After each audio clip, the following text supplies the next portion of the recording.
So Oh man, nope, it's not Mercury retrograde, but we're really close. they're Couple more days. starting with me, huh? Starting early. Okay, so let me go ahead and do Elise Ann's announcements. She does Elise Ann Psychic does mini readings every Wednesday at 11 a.m. Arizona time. And you can see her on her Facebook page. And she also does Table Talk Thursdays. And last week they were discussing dreams and what dreams mean. So she has a different topic about psychic stuff every week, every Thursday at 7 p.m. Arizona time. And she is on EliseAnnPsychic.com. And here with us today is Barbara Buck, and Barbara Buck is going to talk about Multidimensional Mastery Group Training. How are you? I am great. How are you? I'm fantastic. I just finished my taxes. Oh, and, awesome. And then I finished my husband's taxes, which was a little less great. I'm still kind of coming down from that. I'm on a liver cleanse, so I can't have any wine or sweets. And usually it would be one right after the other after my day that I've had. But nope, I'm on a liver cleanse, so I'm not doing that. We're going to be okay. It's all going to be okay. Yes, it's going to be okay. Yep. All right. So did you want me to talk about, what do you want to talk about? I want to talk about what I'm going to learn in the class. And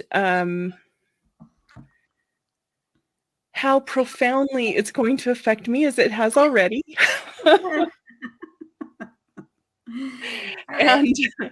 And I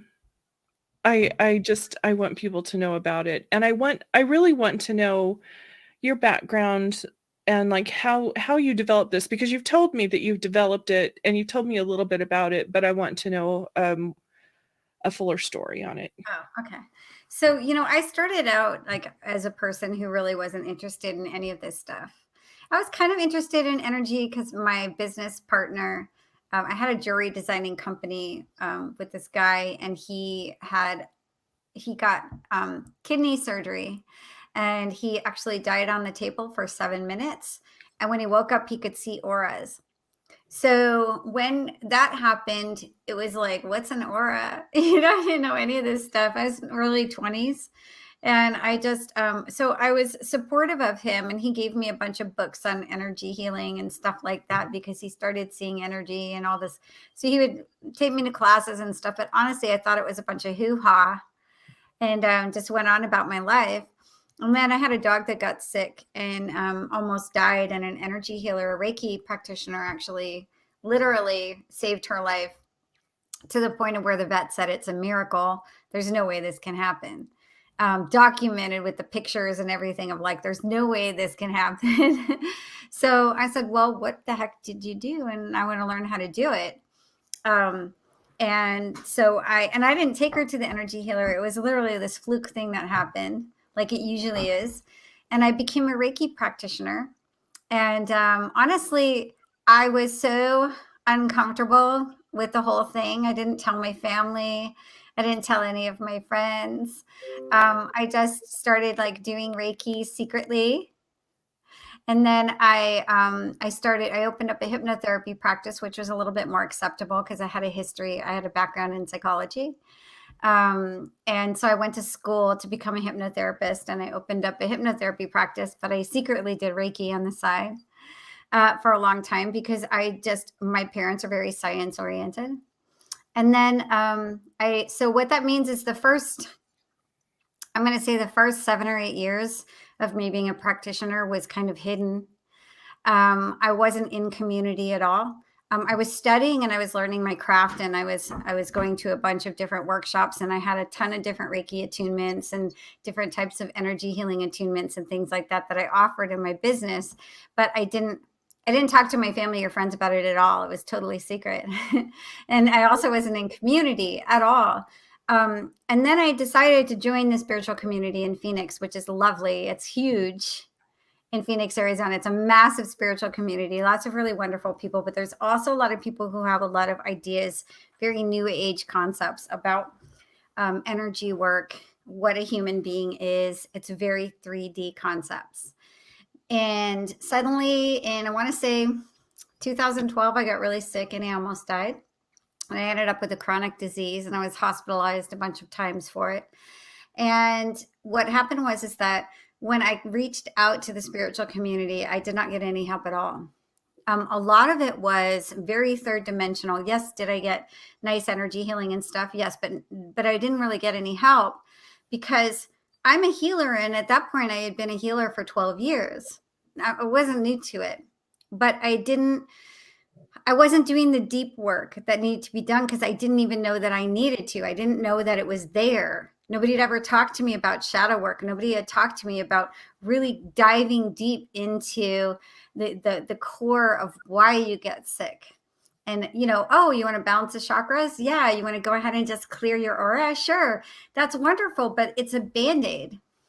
It's just a Band-Aid. It's a temporary thing because you're not going and diving deep into your trauma and what's happened to you, not just in this life, but past lives.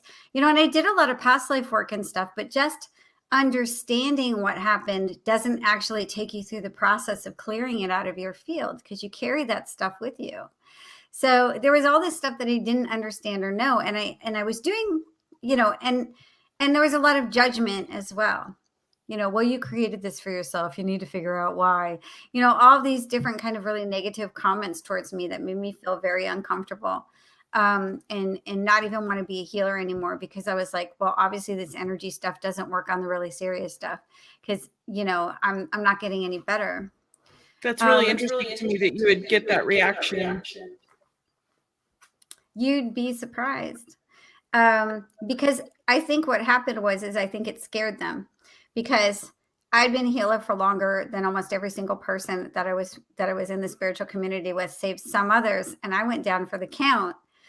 And I think it scared them because it's like, well, she's going to go down for the count. And I wasn't unhealthy. I was healthy. I was taking care of myself. I was doing mind, body, spirit healing on myself. It wasn't like I was just playing around.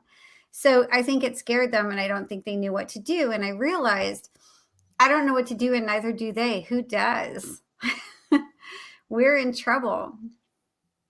And so I had to really start digging deep and I had to really start doing really like taking everything that I knew and putting it over here and starting from scratch.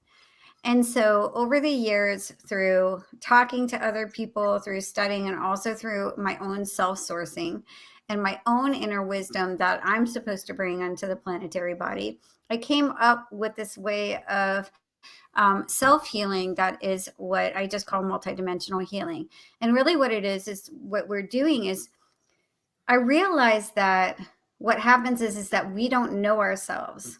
I may know that there's 7 layers to my energy field. I may know that I have 7 chakras, but what I don't know is I don't have an experience of those things. It's all intellectual. I'm just seeing everything from this 3D perspective with this voice and this mind and this body, but I don't know what my first dimensional self looks like or my second dimensional self. I know what my third dimensional self looks like. And sometimes I know the 4th dimension because I can see spirits sometimes with my eyes and stuff like that. And sometimes I can see auras and things like that. But the rest of it, I don't have an experience of it. I don't. It's all hearsay. So then I thought, well, I don't really know myself, do I?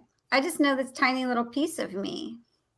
So then I started going through a process of starting to be able to access and activate all of my other me's, so to speak, so that I could fully embrace myself, get to know myself, and fully embody myself on all levels. Because every single layer of my energy field contains light and information that I brought into this incarnation to help me. Right. And but I don't have access to it because I had this great sleep that happened when I came into the world and I just forgot. And even some of the stuff that I remembered got stuffed down because programming from my family and and religion and all that kind of stuff, kind of telling me that, and friends telling me that I'm crazy if I see a spirit or a fairy, telling me that I'm crazy if I'm hearing a voice in my head. That's my higher self giving me guidance. All of these things, or I see stuff I'm not supposed to be seeing or whatever. And so it was important to me to start to work with other healers. As I started coming up with these concepts and I started working as a natural healer using golden frequency energy, and which is what everybody has access to. They have infinite amounts of it. You can just connect into it within your own field. You don't have to go somewhere else. You don't have to attune to it or anything else. And you don't even really need any techniques or anything like that. It's our natural ability to heal ourselves and on all levels. All this, when I changed, I completely changed how I was doing energy healing about 5 years ago. And I just started doing this just intuitive healing and multidimensional healing. And what happened was I started having really profound results, but then I also started getting this influx of healers coming to me because they were getting really stuck. And they were starting to have all these issues that exactly what happened to me, that they couldn't address. And they couldn't figure it out because they had all these skills. And so I started doing a mentoring program, one-on-ones, which was a bit pricey and was very time consuming. And I did that for a couple of years to really work with primarily other healers. But then I also had a lot of people coming in who wanted to just use it for self-mastery. They're like, well, I can just use it for self-healing. I was like, okay, that's cool. But then I got kind of overwhelmed and inundated because so many people wanted to do it. So, and there's only one of me. And if I have too many appointments of just doing mentoring, I don't have enough time to see clients, which is what I really love doing. So I decided to start doing group mentoring to help walk people through the process, to help them to reactivate to their multidimensionality and all of that light and information that's contained within their own energy field that they came into the world with, so that they have access to it. So they don't have to come to somebody like me unless they really want to. They don't have to go see a psychic. They don't have to do all that kind of stuff because all of that information is there, including your life path information. Like, why are you here? Even all that information is here. So that's why I'm doing it. And that's what you learn. You just learn how to what I do is I draw you a map. I draw everybody a map and I help them to start to remember who they are. Because when people start going through the program, they always say that. They go, gosh, I get what you're saying. I'm not learning something new. I'm literally remembering something that I brought in with me and I had no idea was there. Right. And then if they choose to, they can continue on and become a practitioner or create a modality for themselves or whatever they want to do if they choose to become a healer and things like that. But anybody can join it. You can have zero experience with this stuff. You can know absolutely nothing. If you've never heard of the chakra before, or anything like that, you can still join because you're still going to activate into it regardless. Sometimes even the less information the better, because we have a lot of preconceived ideas in our heads. And sometimes it's good when you're doing a program like this, which is really different than anything else, to just put it aside. So that's what it is. So in some of the literature that I've read so far, our energy fields are around us, like oval kind of shape around us. No. No. All right. So no, we are well, first of all, we are energy, right? This is just light frequency, just vibrating at this. It's light vibrating at this specific frequency that's creating this illusion of solidity, but really it's just a bunch of particles spinning. And so even this is that, and it's got all these cool, like, you can't see it because what you're looking at is almost like a hologram of frequency patterns, if you will. Okay, it's just frequency patterns you're looking at when we look at each other like this. Even when we put our makeup and stuff, it's all just frequency patterns. But really, we have an aura field that's not around us. We have each 7 layers of our field, and each layer has a different frequency pattern to it. So like an example would be the first layer of your field has frequency patterns of trauma, that you've experienced maybe in the current lifetime, and emotions that haven't been fully expressed or addressed, that get really condensed down the more we stuff them down over the long term, or even we have trauma that we don't remember and we haven't healed from it yet. We contain a lot of that on the first layer of our field, along with past life information that you can access.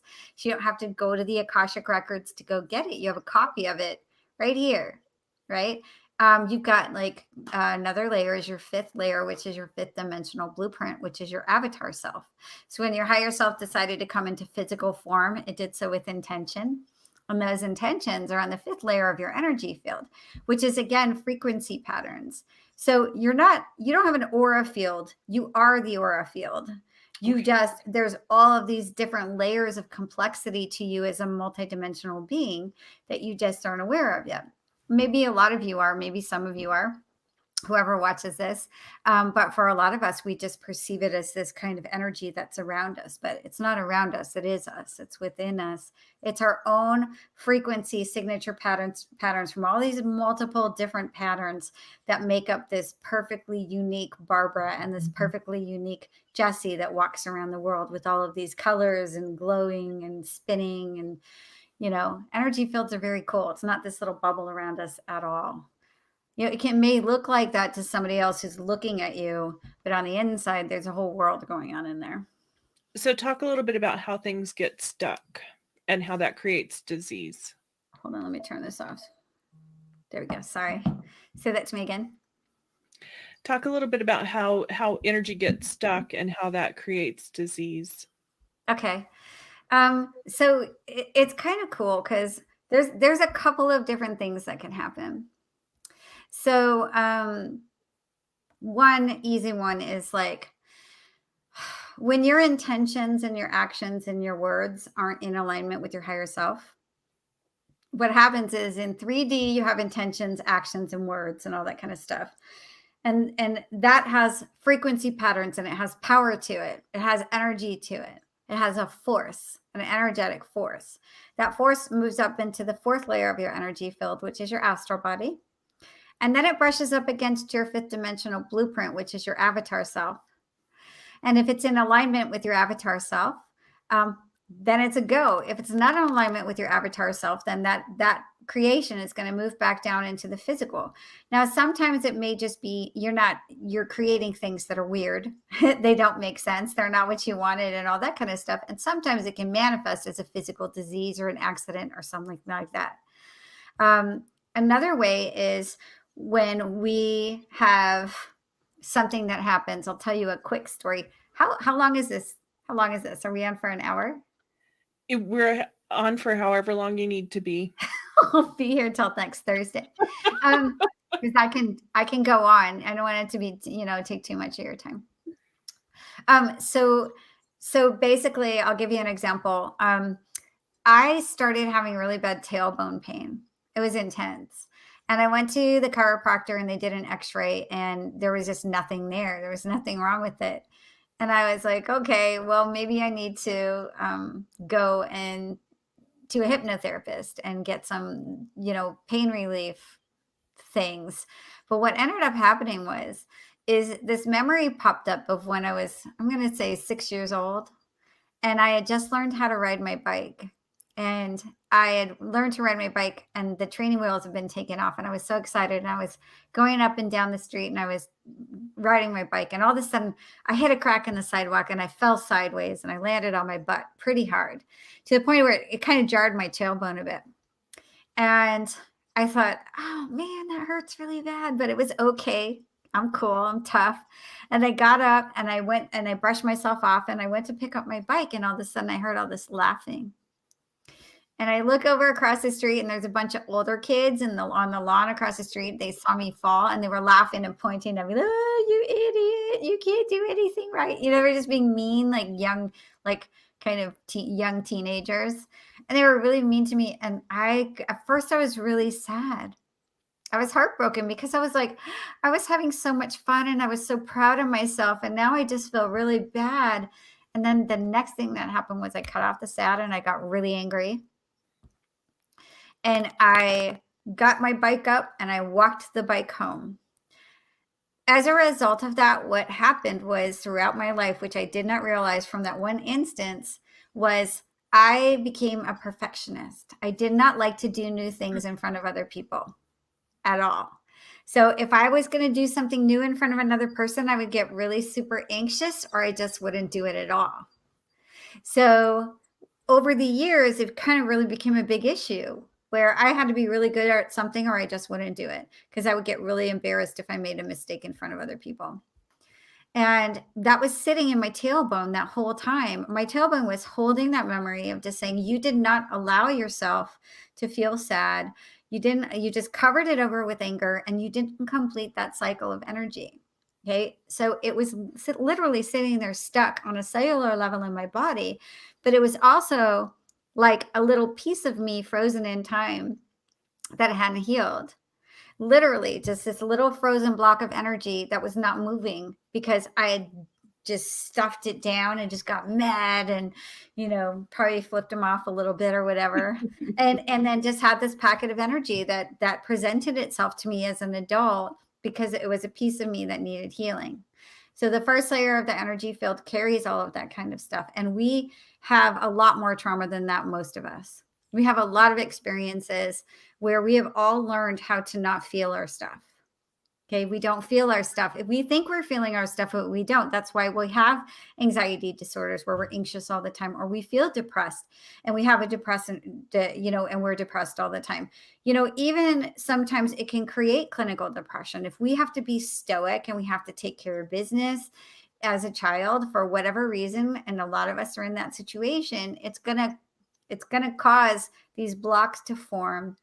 And at some point, it's going to come up as some type of a disease in the body, right? But you can't necessarily just find out what that is because of it being frozen, right? Say that again. You can't necessarily just find out what that is on your own because of being frozen. It can.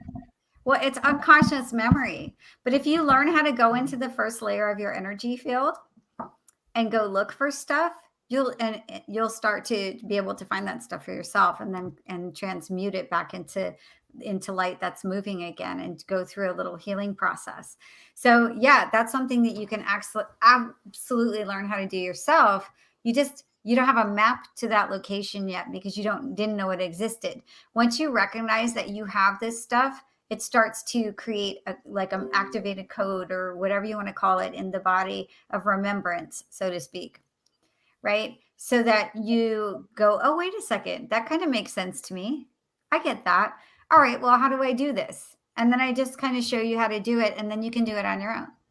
My goal is to get people to be able to do this work on their own. That's my goal. I don't want people to have to constantly go to healers and to have sessions for 10 years with me or have weekly sessions where we go in and we do that work. Now, doing that work is really helpful, and sometimes doing a few sessions is helpful. I've taught people how to do this so that they'll do it on me because sometimes it's hard for me to do it for myself. But 90% of the time I can do it on my own. Every once in a while, it's helpful to have somebody else do it because I'm really, really stuck. Did that answer your question? Yeah, because that's what I've been trying, with a little bit of knowledge that I have about it. I've been trying to do stuff on my own, but it's not working because you need more tools. I think that I've stuffed it down real far. So. That's what we do. Think about even if you're somebody that has kids, think about how we respond to them when they have an emotion. So a child, if you look at a kid have a tantrum, they usually they just fling themselves, like, oh my God, it's horrible. It's so dramatic. But what they do is they have their body and it's all loose and they just get it out of their system. They get it out of their system, but what happens is, you know what? You're not behaving well. We're leaving the store, and it's like, you want to stay in the store. So you stop crying. You stop being sad about whatever it is and you just stuff it down. It's even the little things like that start to create a pattern of behavior for all of us and how we manage our emotions. I mean, we don't really. We don't manage our emotions at all. And then when we feel them, they're so uncomfortable to us that we kind of fly out of the body almost, right? Or we have to medicate. And the thing of it is I've been on medication before. I had to be on medication. I had to be, because I wouldn't have been able to function normally. I'm not saying that medication is bad. I'm saying that there's there's a purpose for it, right? But you also got to do that other work to help you to clear that energy out of your field. Feel your feelings, take care of this issue, go through a process so that you no longer will need to be on it. You will get to a point of where you can heal yourself in that way. It just takes there's a different approach to it. And it's one that I think is really important for people to understand. Is that me or you? That's I think me. it's you. Sorry. Oh, it's so happy. You have such a Yes, it is. um does that answer your question? Yeah, and the other thing that how being a twin, how does that affect everything? um what do you mean? Like, But does that change your energy field? Does that change your that's a like really good how question. how you deal with Um, stuff? that's a really good question. I don't know, because I have a twin sister, for those of you who don't know. Um, and she's really different from me. We're not fraternal twin. We're not identical twins. We're fraternal twins.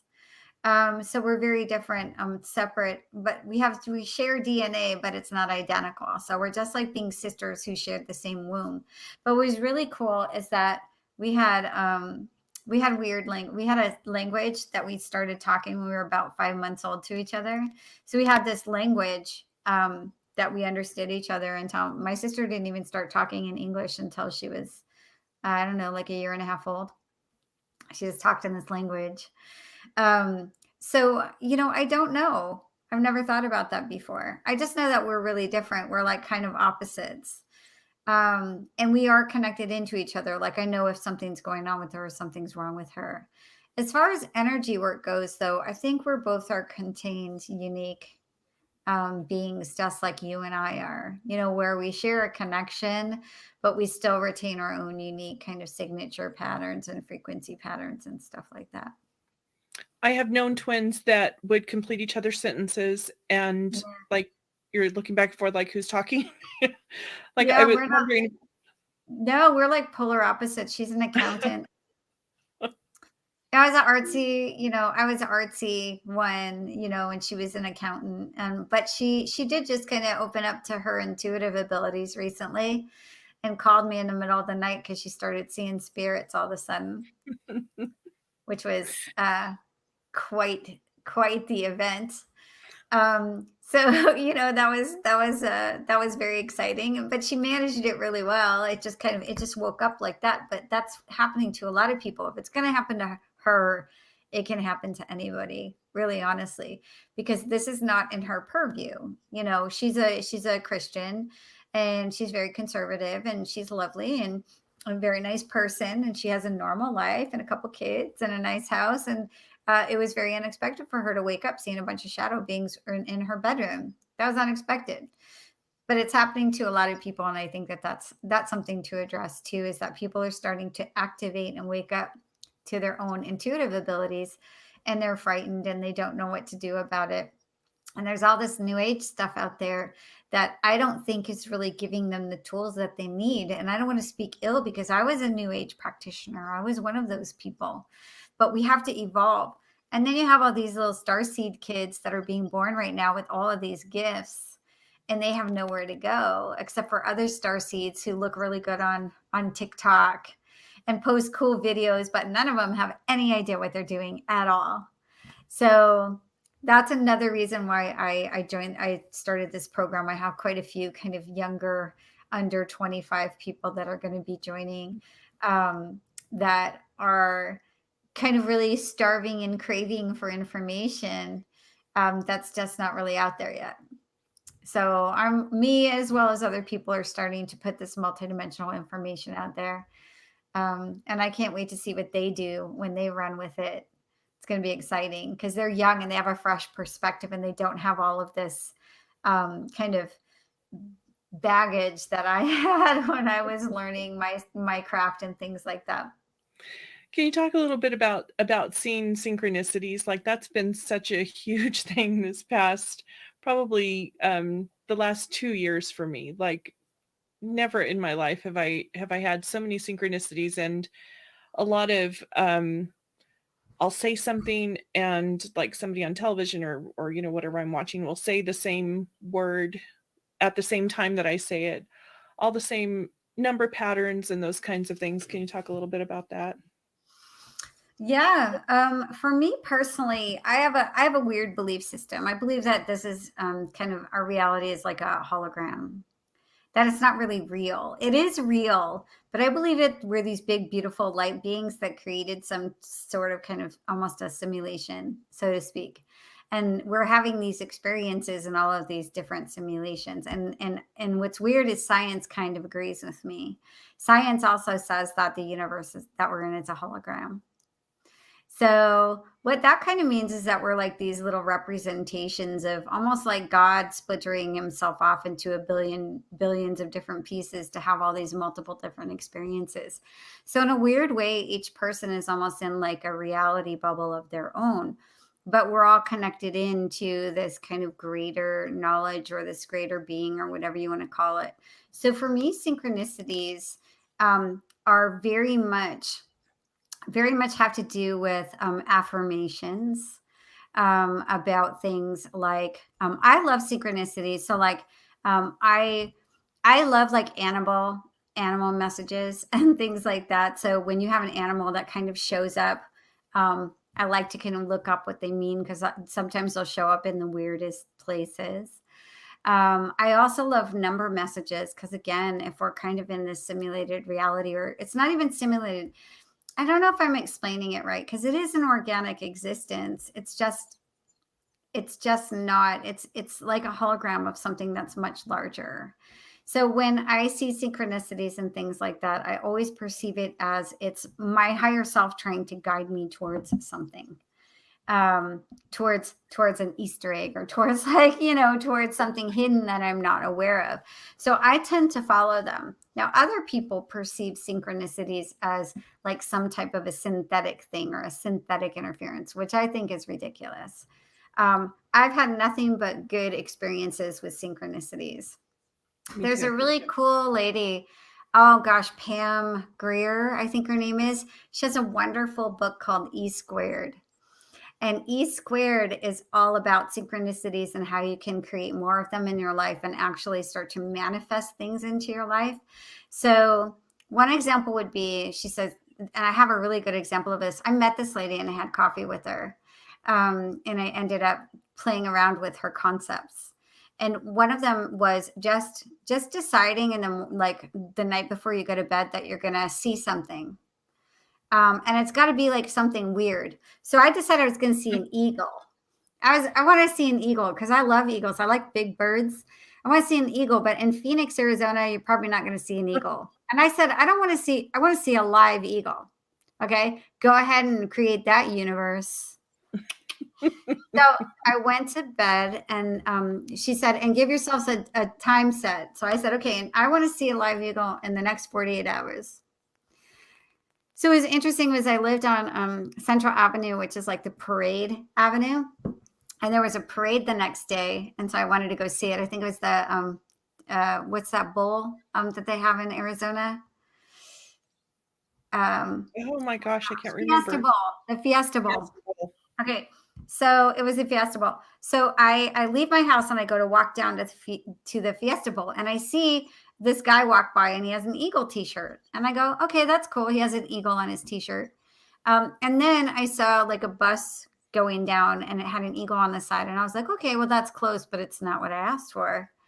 And then I went to it and I'm watching the parade, and not 5 minutes into the parade, all of a sudden I see this guy walking down the parade route, and guess what he has on his arm? A live freaking bald eagle sitting on his arm. And he walks right up to me And he was like, do you want a picture of the bird? And I was like, I don't have my camera. I wish I did. I'm like, can I pet him? And he's like, if you want to get bit. And then he walks off and I was like, okay, I just created my reality.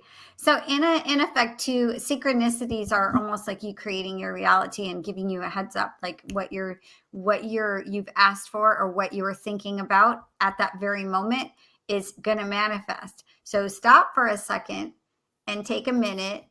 What were you just thinking about? I think they really help us to start to really connect in with ourselves on that level. I know a lot of people talk about like spirit numbers and messages and angel numbers and all that kind of thing, but I perceive things really differently. I love the whole idea of spirit messages and angelic realm and all that kind of stuff, and I believe in all of that. But I'm starting to recognize now how much happens in my reality that's of my own making. Well, I'm wondering if that's bringing it from your, I think, fourth dimension into your third dimension. Yeah, absolutely. You're creating it in the fourth dimension, and then you're saying, okay, I want this to appear in my third dimension. Exactly. Exactly. Because everything that you create goes from 3D, 4D, hits up against your 5D, and then comes back down. The cool thing about the astral realm is we create in the astral realm. The astral realm is basically almost like thought forms, for lack of a better way to put it. So whatever has the most force wins in the astral realm. That's just the way it works. So if you have this really strong energy around something negative, like not wanting to create something, in the astral realm, it creates in the astral realm. It's there in the astral realm, and that will usually come back down into an experience for us, especially if it's really strong. It's a really strong energy that you're pushing into it. So negative energy can create just as strongly as positive energy. And that's why a lot of people, they struggle with like law of attraction stuff. Because law of attraction is like fake it till you make it. Just get really excited about something or whatever. But your negative fear about not getting that thing is just as strong of a frequency pattern. So frequency patterns create realities there. So when we have a lot of fear as a group consciousness, as human consciousness, when there's intense, like with COVID last year, we had intense amounts of fear and things like that. I think it created a lot of negative experiences for us because we really put a lot of anxiety and fear, and it made a big old mess in the astral. I'm not going to lie. It was not pretty there. So how do we attract what we want to us then? The first thing that we want to do is we want to become authentic, and we want to get to know ourselves. So that way, when we ask for stuff, we're asking for things that are in alignment with our best and highest good and with our higher self's intentions for us, period. Because sometimes it's not, we think we want it for society's sake, but we don't really want it, right? We're wanting it because we're in a fear state, or we want to look a certain way in other people's eyes, because a lot of us use other people as mirrors, me included. I went through that for a really long time. And I felt the way that I felt about myself depending on how other people viewed me or felt about me. And it took me a long time to kind of move past that and be okay with who I was without that. I had to do a lot of work around that. Growing up in LA and being a makeup artist, that was everything. Everything was very much surface and superficial. So, I think that how we create has just becoming authentic and starting to ask for the right things.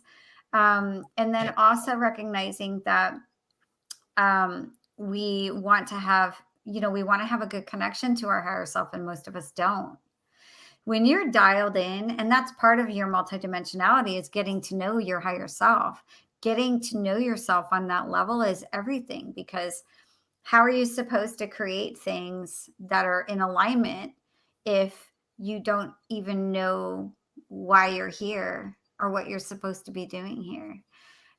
What's your purpose? What's your goal? And then all of a sudden, once you dial in, everything just starts happening. And you got to put a lot of energy towards things.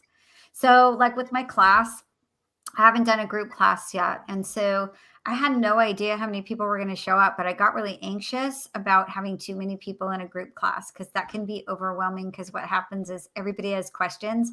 And then all of a sudden I'm getting 50, 60 phone calls a week, emails back and forth, and then it becomes inundated. So even I had 62 mentorees last year, one-on-ones, I was so overwhelmed. I was like, I'm never doing this again. One-on-ones. And I thought, well, I don't want a lot of people. I just want a few people. And then nobody signed up. And I priced this thing cheap. I mean, really cheap.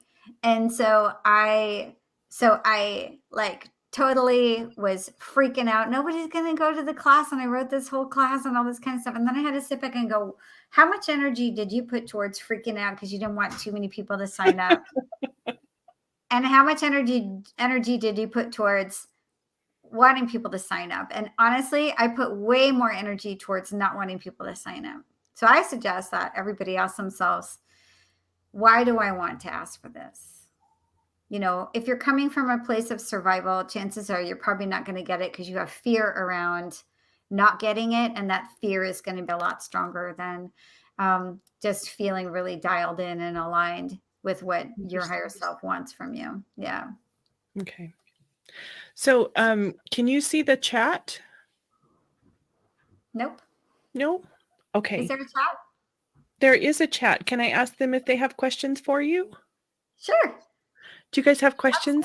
Yeah, I can't see the chat. It just says private chat. Oh, wait, maybe it says comments because I'm just on ours. Let me see. Oh, my. Hi, everybody. I didn't know you were there. Thank you, Flower, Eggs, and Yeast, for saying to make sure to hit the like button. And Bill's here, too. Bill is here, too. We were just talking about you, Bill, the other day. 811 Moon, thank you for joining us. Do you have any questions for Barbara? Hi, Alicia. How you doing? Anybody have any questions?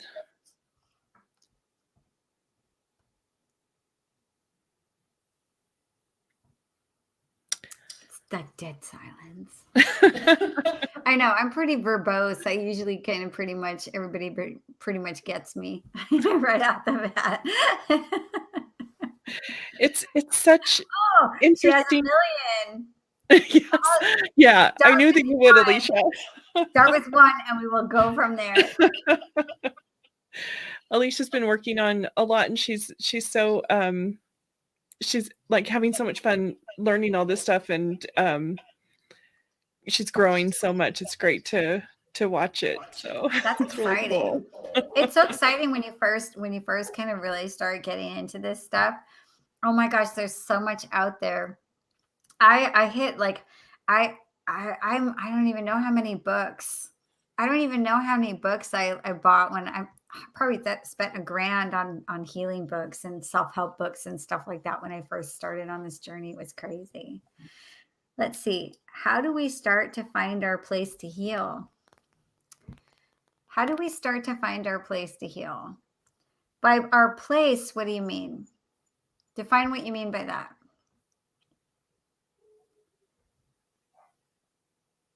Do you know what she means? I don't know what she means, but I'm getting an echo from your side, I think.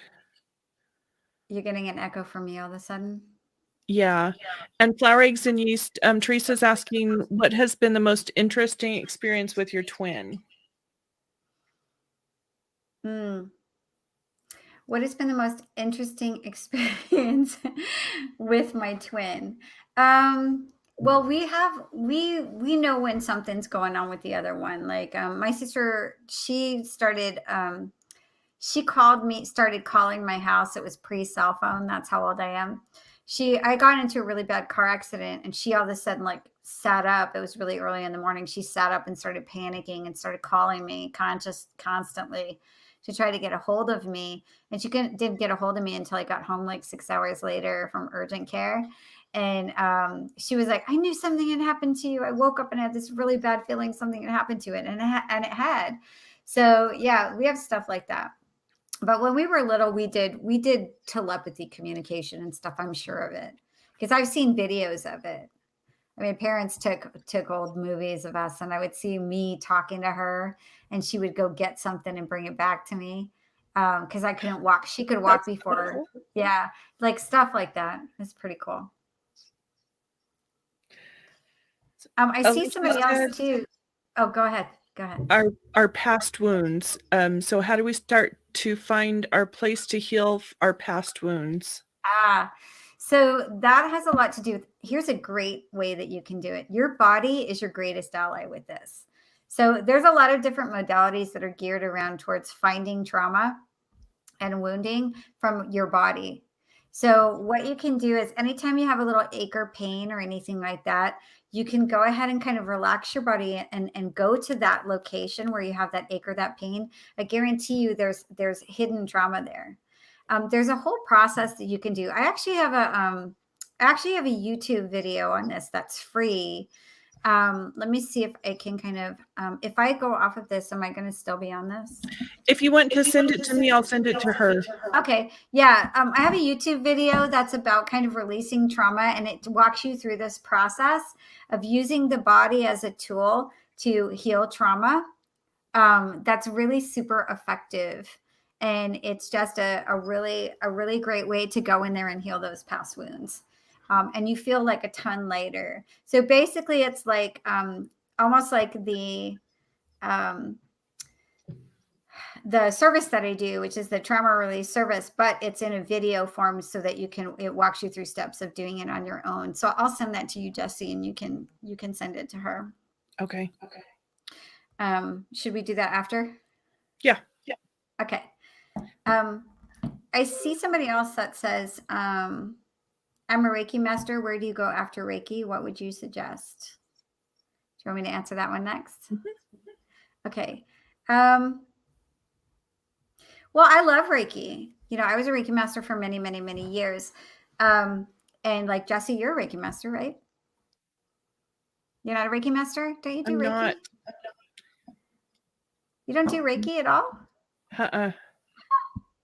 That's shocking to me. I was sure you Maybe did I do it and I don't know. Oh man, I got to teach you how to do gold light then for sure, and then you can just use that on Bill. Yeah, because I was trying to do it the other day, and it was just like popcorn. The gold light? Yeah, it showed up as popcorn. Yeah, you got to learn how to really charge yourself up really good. So you have to it's like working a muscle. Learning how to use golden frequency. It's kind of like working a muscle, how you get, how you can, it just gets stronger and stronger and stronger and stronger. When I first started doing Reiki, I struggled to really feel it. I could feel it in my hands, but I really struggled to really connect in with it in a way. So is Reiki gold light or is it white light? No, I've always thinking white. Reiki's a specific frequency of energy. I never perceived it as a specific color myself personally. Other people may have. It's just a specific frequency of healing energy that you can use. Some people do perceive it as gold light, but the difference is you're bringing it in from somewhere else. My suggestion is learning how to self-source and self-access source frequency and source light. So like as a Reiki master, when you say, where do you go after Reiki? My suggestion is to start learning how to self-source frequency so that you have infinite amounts of it. You can use as much of it as you want to. It's also can be directional and things like that. That's part of what I teach also in that multidimensional training program is I teach people how to do what I do on themselves, and then they can just flip it around and use it on other people if they want to. So I hope that helps or makes sense or answers the question. Okay.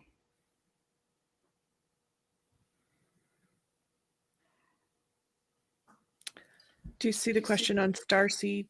I do. Okay.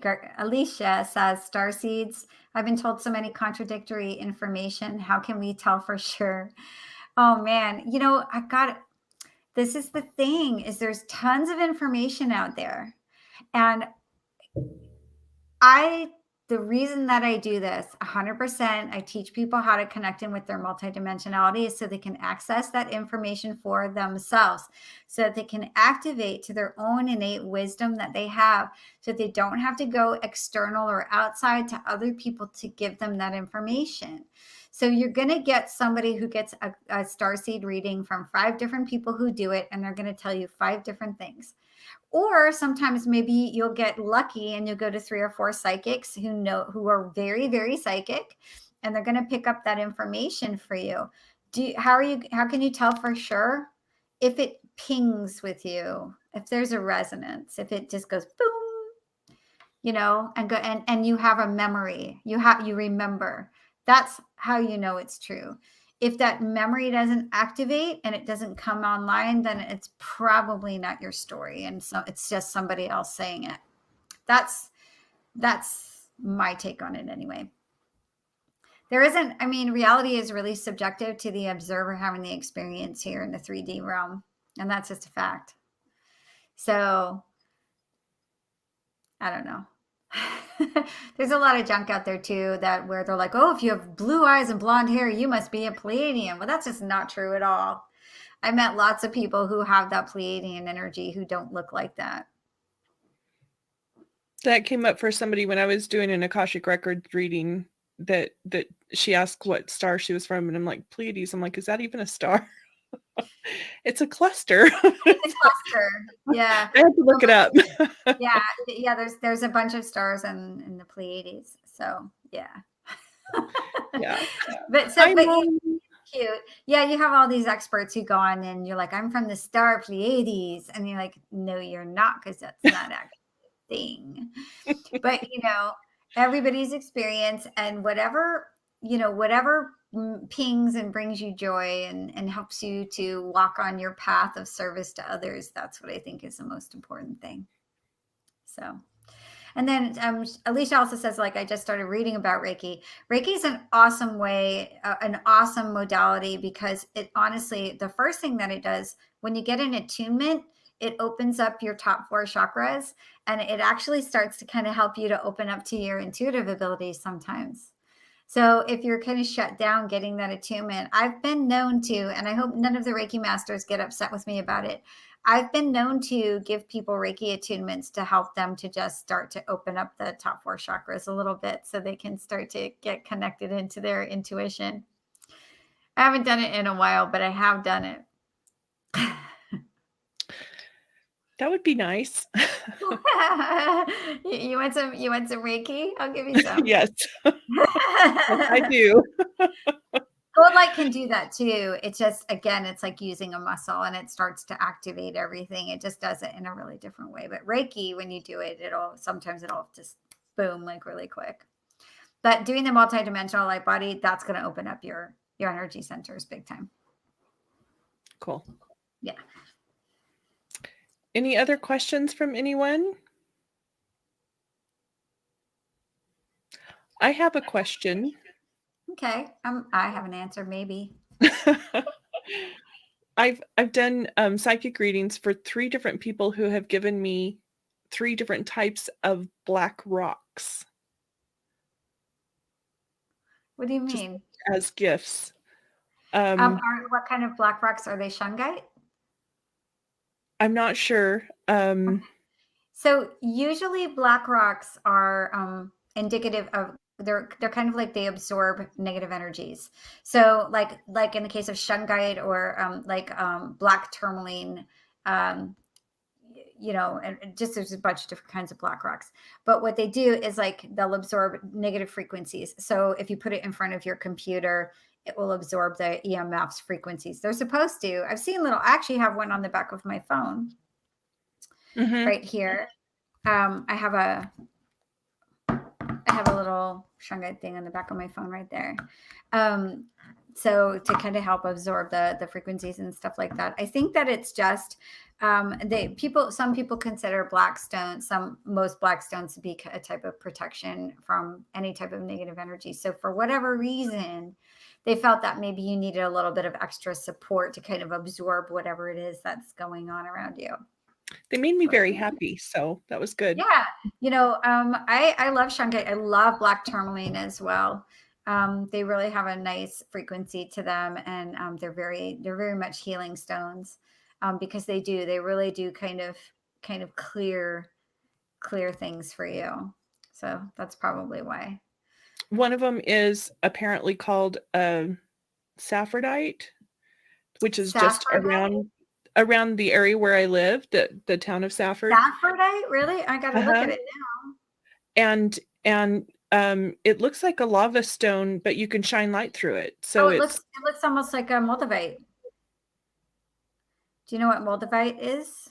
I don't. Oh, so that's like a green, kind of a greenish black.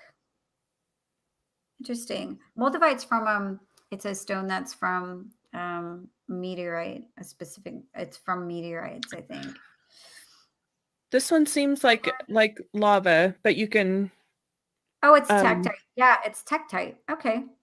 They're natural glasses. It's a natural glass that's formed. Very cool. Cool. Yeah. I have not heard of it before, so I don't know what its use is, but I kind of have a feeling that it's excuse me, that it's a let's see what it's for. I've never heard of this before. They're also called Holy Grail stones. Have you heard this? Mm-mm. Huh. So Alicia, you're saying Moldavite is your stone, and is that the one that you find around where you live? Or is that the galena? It's kind of rare and they're pretty expensive. You can get little ones, but starseeds love Moldavite. It's a really high vibration. So it's kind of this little olive colored glass looking stone. And it's created when there's a meteor strike, I guess. There's a lot of fake Moldavite out there. They just use glass and they'll make it look like Moldavite. But you can kind of tell the difference. But when you put it in your hand, for some people, for starseeds, they love it. They're like, yes, this feels so good. And for people that's not for, they literally can't even touch it. They can't touch it. Cool. Yeah. I love Moldavite. I have big chunks of it. It's one of my favorite stones. She finds galena and purple agate. So that's cool. I love crystals. Nice. Me too. Yeah, she's really good with them. She finds a lot of stones like that. She's really good with it. Especially where you guys live, aren't there a lot of old mines and stuff like that? There's a lot of copper mines. Yeah. Yeah. So, anything else that anybody wants to talk about or to announce? Anything coming up that you guys, 8/11 Moon, anything that you want to announce?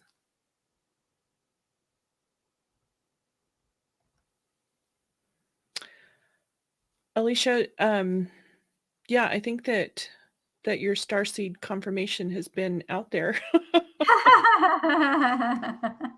But honestly, if you think you're a starseed, then you are. Because it's there's a lot of us that are on the planet right now. And if you've ever felt like maybe you're not from here, I mean, I'm like what you call blue-ray indigo starseed. I'm not a big fan of labels, but that's what I am. So some of us kind of came a little bit early to kind of do the rough work to start to activate the codes and the things like that the younger ones needed to when they come in, so they wouldn't have to kind of struggle as much as we did on an energetic level. They wouldn't have as much density to have to muck through to be able to do their work that they came here to do, to be service to others beings on this planet, to help humanity go through their ascension process, so to speak. So I was one of the early ones that came in to kind of just help out a little bit, so that all these young bucks coming in can really like just blast it out and do amazing work. I had to slog through it. I had a really rough time, and most of the people my age in their 40s or 50s, starseeds, we really had to struggle. We usually have a lot of illness and stuff like that, because we had to transmute a lot to get where the younger generation can just like jump in and just start doing their work and wake up and activate. We had to go through a lot to get there. I'm not envious. I'm glad they don't have to do it. I'm glad they don't have to go through that. Yeah. I think I was peer pressured to come here. You know what? That's what we all say. We were like, really? Okay. Yeah. Earth? Are you sure? Earth? I will go one more time. That's it. Right? Yeah, exactly. Last time. Don't ask me again. Yes. Right? Yep.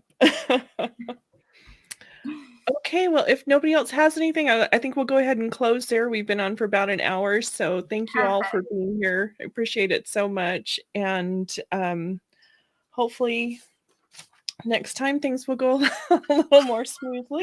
No, they went And wonderfully. Nobody got kicked out. The yes, comments are coming up. You look beautiful. It's perfect. It came out great. What do you mean? We'll just edit the first 10 minutes. yes, yes. Thank you so much, Barbara, for being here. I really appreciate this. Thank you so much. And for you guys, just so you know, if there's still a few openings available, I'm going to cap it pretty soon here, but it's on May 23rd is when we start.